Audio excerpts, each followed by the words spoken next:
নমস্কার বন্ধুরা, সুইট কিচেনে আপনাদের সবাইকে স্বাগত। আমি আজকে আপনাদের জন্য নিয়ে এসেছি আরও একটি রেসিপি, পিৎজা রেসিপি।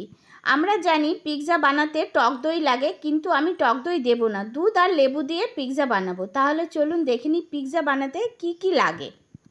এখানে নিয়ে নিলাম পেঁয়াজ, এরকমভাবে কেটে নিয়েছি।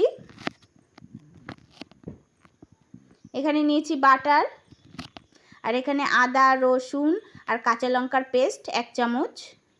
এখানে চিজ নিয়েছি, বাড়িতে বানিয়ে নিয়েছি আমি, আপনারা চাইলে বানিয়ে দেখাতে পারি। এখানে একটা পাকা টমেটো নিয়েছি, আর এখানে নিয়েছি একটা ক্যাপসিকাম। এখানে মাংস নিয়েছি 100 গ্রাম, আর এখানে নিয়েছি এক পিৎজা সস। একটা বাটি নিয়ে নিলাম। এবার এর মধ্যে 2 কাপ ময়দা দিয়ে দেব। এবার এর মধ্যে বেকিং সোডা দেব, ছোট 1 চামচ। এবার বেকিং পাউডার দেব, বড় 1 চামচ। আর এখানে স্বাদ মতো নুন দেব, আর 1 চামচ চিনি দেব। দিয়ে এটাকে ভালো করে মিক্সড করে নেব।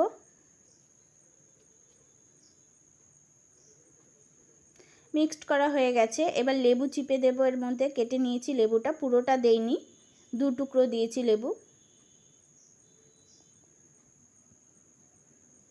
আর এবার একটু একটু করে দুধ দেব, আর ময়দাটা মেখে নেব। ময়দাটা মাখা হয়ে গেছে। এবার উপর থেকে একটু তেল দিয়ে চারিদিকে ছড়িয়ে দেব, দিয়ে এটাকে ঢেকে 20 মিনিট রেখে দেব।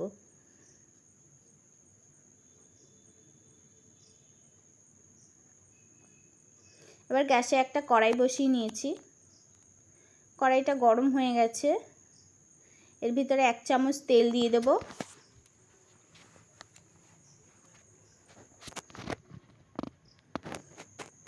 আর মাংসটা ছোট ছোট টুকরো করে রেখেছিলাম, সেটাকে এখন দিয়ে দেব ওর ভিতরে। আর যে পাকা টমেটোটা কেটে নিয়েছিলাম, সেটার দানাগুলো ফেলিনি, এর মধ্যে দিয়ে দিয়েছি।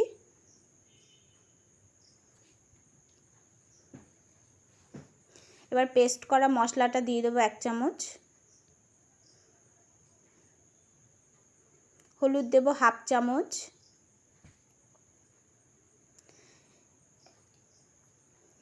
জিরের গুঁড়ো দেব 1/2 চামচ।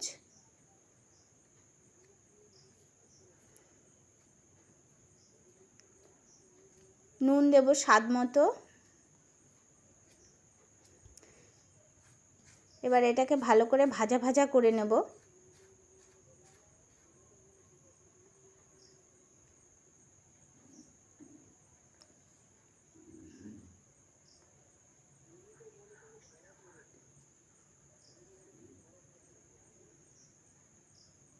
ভাজা হয়ে গেছে।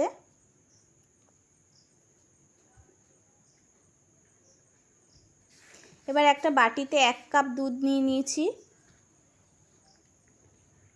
দুধটা ফুটে ওঠা অবধি অপেক্ষা করব। দুধটা ফুটে উঠেছে। এবার একটা বাটিতে একটু জল নিয়েছি, আর 1 চামচ কর্নফ্লাওয়ার নিয়েছি, নিয়ে ভালো করে গুলিয়ে নিলাম। দুধটা একটু নাড়া দিয়ে নেব।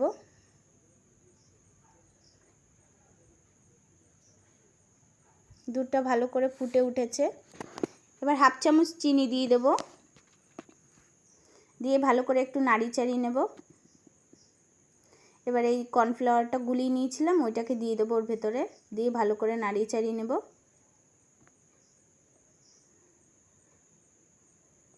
এইভাবে একটা ক্রিম বানিয়ে নেব। পিৎজাতে এই ক্রিমটা দিলে খুব ভালো লাগে খেতে। আপনারা চাইলে এটা দিতে পারেন, কোনো অসুবিধা ছাড়াও করতে পারেন।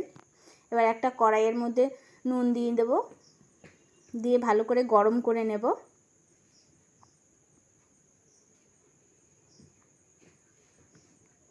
এবার 20 মিনিট হয়ে গেছে। দেখুন কতটা নরম হয়ে গেছে ময়দাটা। এবার ময়দাটা কেটে নেব, একটু 3 ভাগের 1 ভাগ কেটে নেব।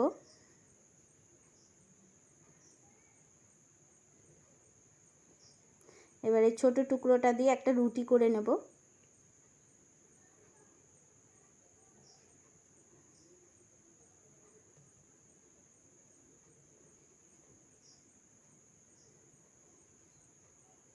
রুটিটা বানানো হয়ে গেছে। এবার গ্যাসে একটা তাওয়া বসিয়ে নিয়েছি।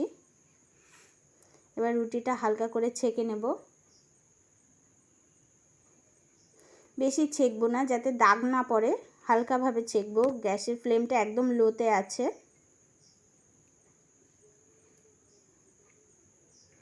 রুটিটা এক পাশ ছেঁকা হয়ে গেছে, দুপাশই এবার ছেঁকা হয়ে গেছে। দেখুন রুটিটা এরকমভাবে হবে। এবার পিৎজার জন্য রুটিটা আরেকটা যে বড় ভাগটা ছিল সেটা বেলে নেব।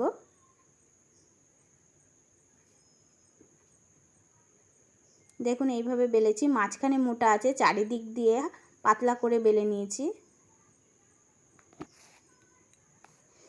এবার এটার মধ্যে সেই ক্রিমটা দিয়ে দেব।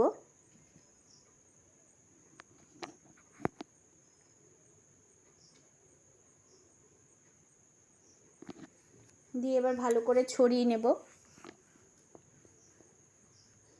ছড়ানো হয়ে গেছে, দেখুন এইভাবে ছড়াবেন। এবার রুটিটা উপর দিয়ে চাপা দিয়ে দেব। দিয়ে এবার সাইডটা মুড়ে নেব ভালো করে, যাতে বেরিয়ে না যায়। এবার একটা থালাতে বাটার মাখিয়ে নেব। বাটার মাখানো হয়ে গেছে। এবার এই পিৎজাটা এর উপরে তুলে দেব।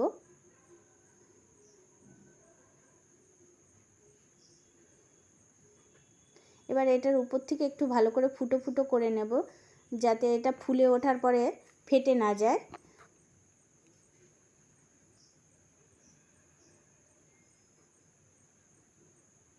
এবার এই পিৎজা সসটা এর উপরে মাখিয়ে দেব ভালো করে।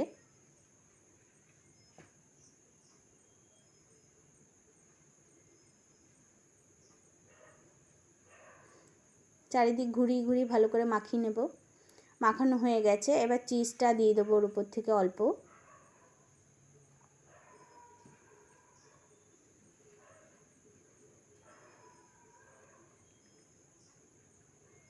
এবার টমেটোর কুচিটা দিয়ে দেবো এর উপর থেকে। এবার ক্যাপসিকামটা দিয়ে দেবো।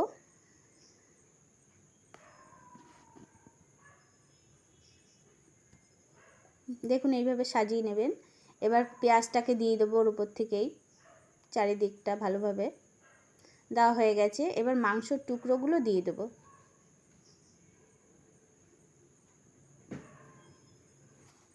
এবার যে চিজটা রেখে দিয়েছিলাম সেগুলোকে উপর থেকে দিয়ে দেবো।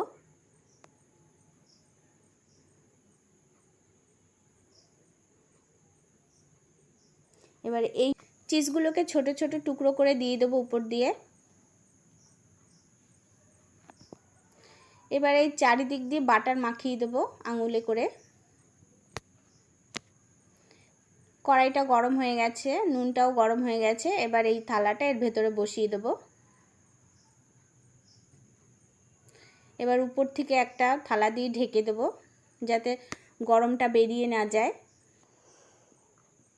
এবার এটাকে ঢাকা দিয়ে 20 মিনিট রাখবো, হাই ফ্লেমে 20 মিনিট অবধি রেখে দেবো। 20 মিনিট পর ফিরে আসলাম। দেখি পিৎজাটা কতটা হয়েছে। দেখুন চিজগুলো কত সুন্দর ছড়িয়ে গেছে চারিদিকে। পিৎজাটা হয়ে গেছে। এবার এটাকে ভালো করে নামিয়ে নেব। তার আগে একটু দেখিয়ে দেবো, দেখুন কত সুন্দর সফট হয়েছে পিৎজাটা। নামিয়ে এবার একটু কেটে দেখিয়ে দেবো আপনাদের।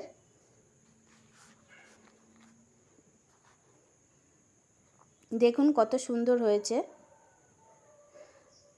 আপনাদের যদি এই রেসিপিটা ভালো লাগে, তাহলে আপনারা বাড়িতে বানিয়ে কেমন হয়েছে আমাকে কমেন্ট বক্সে কমেন্টের দ্বারা জানাবেন। লাইক এবং শেয়ার করবেন। ভালো থাকবেন, সুস্থ থাকবেন। ধন্যবাদ।